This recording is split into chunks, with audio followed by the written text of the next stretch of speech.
பிரியமானவர்களே, இயேசுவின் நாமத்தில் உங்களை நான் வாழ்த்துகிறேன். தமிழ்நாட்டில் ராமேஸ்வரம் கடற்கரையில் இருக்கிற படகுகள், ஆயிரக்கணக்கான மீனவ சகோதரர்கள் இங்கே அவங்களுடைய படகுகளை விட்டுருக்கிறாங்க. இங்கேருந்து மீன் பிடிக்க போகிறாங்க, வர்றாங்க. அதில் ஒரு படகு, இந்த சகோதரர், இந்த படகை வைத்திருக்கிற சகோதரர் ஆண்டவர் இயேசுவை ஏற்றுக்கொண்ட ஒரு விசுவாசித்து நடக்கிற ஒரு அருமையான சகோதரர். அவருடைய படகை நம்ம இந்த வசனம் எல்லாம் ரெக்கார்ட் பண்ணி கொடுத்துருக்குறாங்க.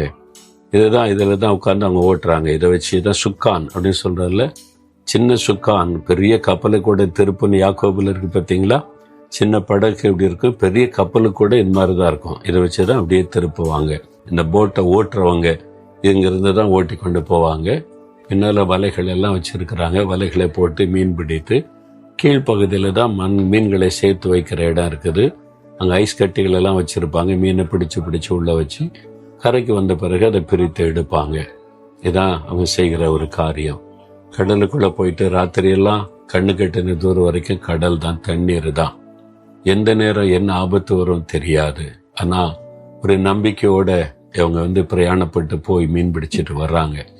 இவங்களுக்காக நம்ம அதிகமாக ஜெபிக்கணும். அட்லீஸ்ட் மீன் சாப்பிடுவீங்கள்ல, மீன் குழம்பு வச்சு மீன் பொரிச்சு அந்த நேரத்திலேயாவது இந்த மீனவ சகோதரர்களை நினைத்து ஒரு நிமிடம் ஜெபம் பண்ணுங்க. இது காரணமாக இருக்கிற மீனவ சகோதரர்களை, குடும்பங்களை ஆசீர்வதிங்க, பாதுகாத்து கொள்ளுங்க. நிறைய மீன்களை கொடுத்து ஆசீர்வதிங்கன்னு அவங்களுக்காக ஜெபம் பண்ணுங்க. அது ரொம்ப முக்கியம். சரியா? சரி, இந்த நாள் ஆண்டவர் எனக்கு என்ன வசனம் வச்சிருக்கிறார் நினைக்கிறீங்களா? எபேசியர் 4:27 ஆண்டு சொல்றாரு, பிசாசுக்கு இடம் கொடாமலும் இருங்கள். நிறைய ஆலோசனைகளை சொல்லிக்கிட்டே வரும்போது, என் பிள்ளைகளே, பிசாசுக்கு இடம் கொடாதுங்க. அவன் அங்கதான் சுத்திக்கிட்டே இருக்கிறான். உங்களை சுத்தி, நம்மளை எப்பவுமே சுத்தி வந்து எதுலையாவது நம்ம அகப்படுத்திடணும், நம்மளை சோர்ந்து போக பண்ணணும், முடைக்கிறணும், நம்மளை வீழ்த்திடணும், சுத்தி வருவான். ஆனா நம்ம தேவனுடைய பிள்ளைகளா இருக்கிறதுனால நம்மளை சேதப்படுத்த முடியாது, தொட முடியாது. கர்த்தருடைய பாதுகாப்பு.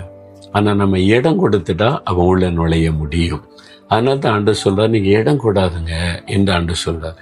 நம்ம இடம் கொடுத்துட்டா கர்த்தரே ஒண்ணும் பண்ண முடியாது. ஆண்டவர் நம்மளை வேலையடைத்து பாதுகாக்க ஆயத்தமா இருக்கிறார். அப்போ அவனா நுழைய நினைச்சா நுழைய முடியாது. ஆனா நீங்க இடம் கொடுத்து வாசல்ல திறந்து உள்ளவான்னு சொல்லிட்டா ஆண்டவர் ஒன்னும் செய்ய முடியாது. அதனாலதான் ஆண்டு சொல்றாரு, பிசாசுக்கு இடம் கூடாதிருங்கள். பிசாசு நுழையக்கூடிய எதுக்கும் ஒரு பாவ காரியம், தவறான நம்பிக்கை, தவறான விசுவாசம், அப்படி பிசாசு செயல்படுகிற உள்ளே நுழைவதற்கான எந்த இடத்தையும் கொடுக்காதங்க. ஒரு காரியத்தை செய்யும்போது தேவனுடையதா பிசாசுடையதா பார்த்து நீங்க செய்யணும்.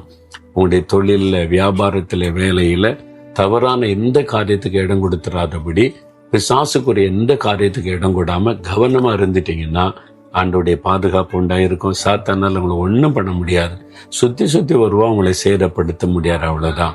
பிசாசுக்கு இடம் கொடுத்துட்டீங்களோ, இன்னைக்கு ஆண்டவரே என்னை மன்னிச்சிருங்க, நான் இடம் கொடுத்துட்டேன், என்னை மன்னிச்சு மறுபடியும் உங்களுடைய ரத்தத்தின் வல்லமைகள் ஒப்பு கொடுக்கிறேன்னு சொல்லுங்க. சாத்தான் நுழையாதபடி பாதுகாப்பார். ஜெபிக்கலாமா?